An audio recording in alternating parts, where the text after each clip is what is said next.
Well, after dealing with the dust and everything from the corncob media tumblers, I decided to look into the wet tumblers. I priced them out and they were a little bit too much. I thought I could build one a little bit cheaper. So here's what I came up with. Okay, what you want to do is start off with your 4-inch pipe. Decide how long you want it to be. You can shorten it later if it's too long. I'm going to cut off about this much. What I did was, the pipe is very slick and I'm going to use a cable to cut it. So what I did was I took my saw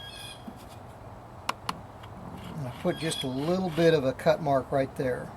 And that's where I'm going to start with my cable.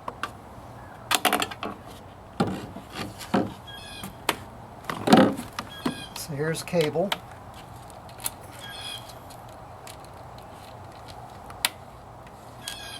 When you get going with these cables, you don't want to stop or you're going to be in trouble.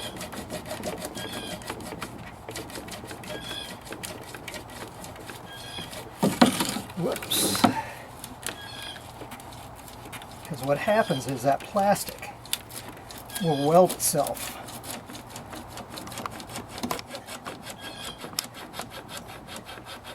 Right back together again, as you'll see in a minute. Because you've just now seen the cable cut all the way through the pipe, but the pipe's still one piece. So here's what you do after that.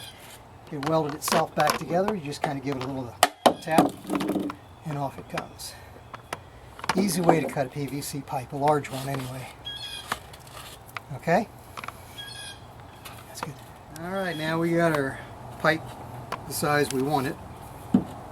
Now what we want to do is get our 4-inch cap and glue that right on the pipe. So put a little pipe cleaner on there, get any kind of oils off of it.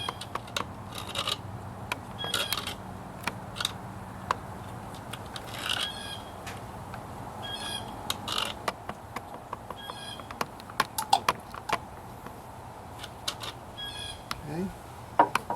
Clean up her cap a little bit.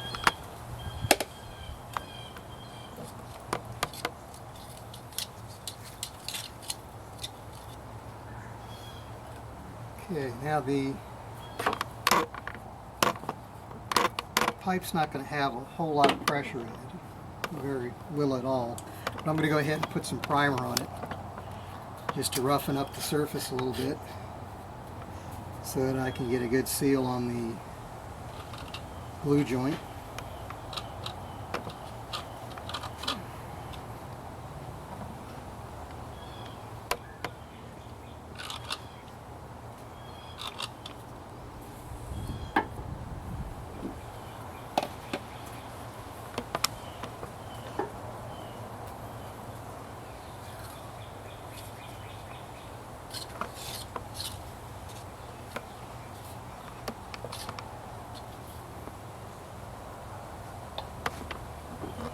Okay, let that dry for a few seconds.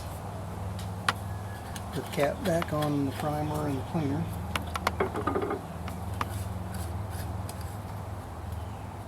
Okay, now we got our glue out.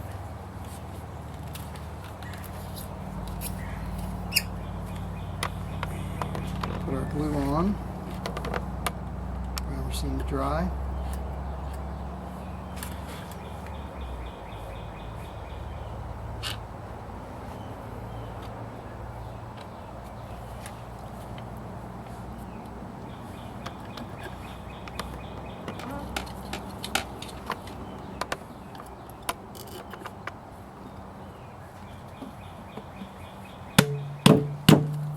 Goes our cap, and that's all we need for now. Okay, now that we got our drum done, what we need to do is get something to seal it with. And what you can do is run out to Home Depot or your local Lowe's store or hardware store. What you want to get is you want to get a plastic one, not a metal one. It'll last longer. This is an Odie 33403. It's about $5. The only thing about it is the bolt that runs through it is a little on the short side. for you to hook your drill up to. So what you want to do is get you a carriage bolt. This one happens to be stainless steel. It's a little bit on the long side. You can get them different sizes. Go ahead, pull out the old bolt, and you've got a gasket here. You want to move that over to your new longer bolt.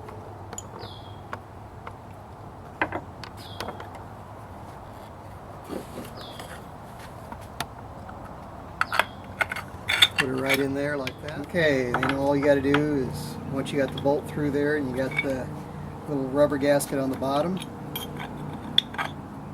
just put your wing nut back on. Okay, that's all you have to do for that.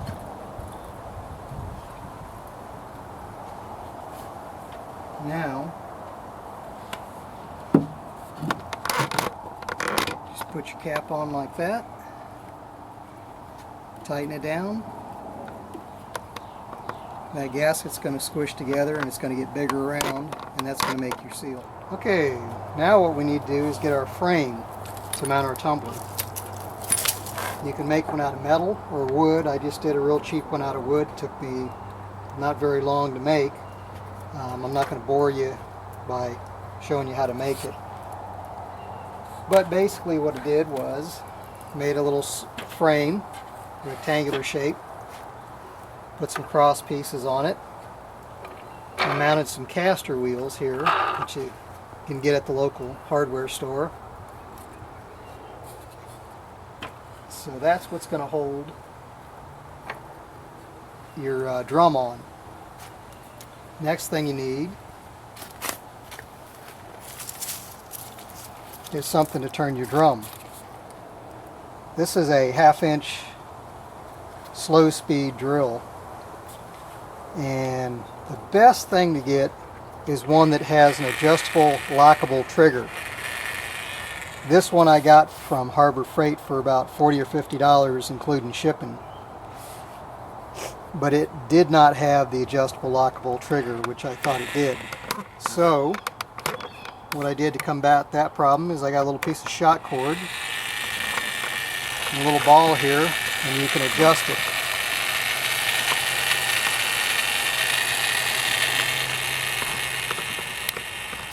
Just by tightening up on that ball. And there's other ways you can do it too, but if you want to spare yourself that time, get one with an adjustable lockable trigger. Okay? So let's go ahead and put our drum on. Here's our drum. Goes right on like that. Took a piece of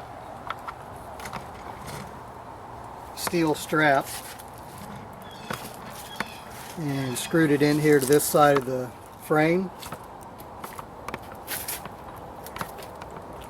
On the other side of the frame I used one of these. It has a wood screw on the end, and then it has a straight thread here. It's got little wing nuts, so once you drive that into your wood, and you can use this wing nut to tighten things down. So that just goes on right like that. You might have to drill that hole a little bit bigger on this strapping I did, and you can tighten it down. So let's go ahead and mount our drill.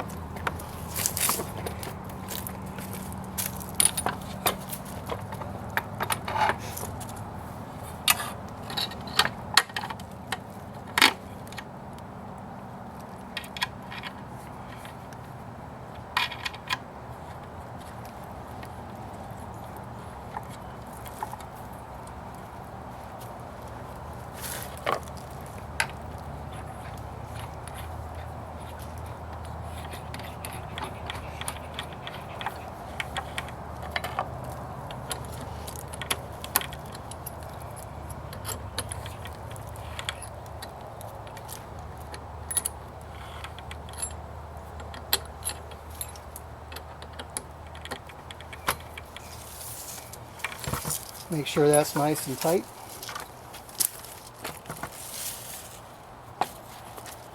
And go ahead and we're off and running.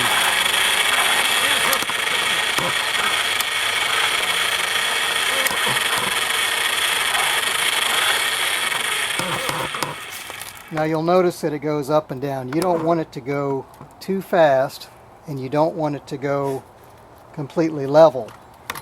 Because what's going to happen is those stainless steel pins are going to be going around there, and that'll kind of jostle them around a little bit. If you get it going too fast, you're going to get centrifugal force, and it's going to throw all the pins to the outside. You're not going to get much cleaning done. So have it a nice, easy speed. And a little bit of wobbliness is a good thing. So don't worry about having it running perfect.